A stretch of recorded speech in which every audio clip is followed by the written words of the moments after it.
দুটো কোম্পানি চলছে না।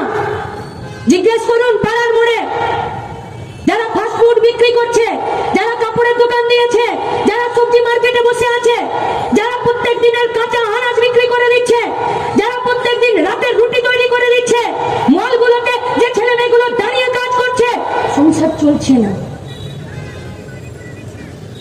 বলছে স্যার আমার বেতন বাড়িয়ে দিন। বলছে কোনো মতেই সম্ভব নয়। বলছে না স্যার বেতন বাড়াতেই হবে, সংসার চলছে না। বলছে পারবো না বেতন বাড়াতে। বলছে তাহলে 5টার পর কিন্তু আমাকে একটু তাড়াতাড়ি ছেড়ে দিতে হবে। বলছে কেন আপনি বেতন বাড়াচ্ছেন না? তাহলে আমি যাদবপুর থেকে শুরু করে টালিগঞ্জ পর্যন্ত সেই সময় আমি অটো চালাবো। তো মালিক বলছে যে শুধু তুমি অটো চালিও না, যদি রাত বিরেতে খিদে পেয়ে যায় তো পিছন দিকে এসে ওখানে আমি রুটি ঘুগনির দোকান করছি। মালিকেরও যাই অবস্থা, সার্ভেন্টেরও তাই অবস্থা, কেউ বাঁচতে পারবে না, কেউ।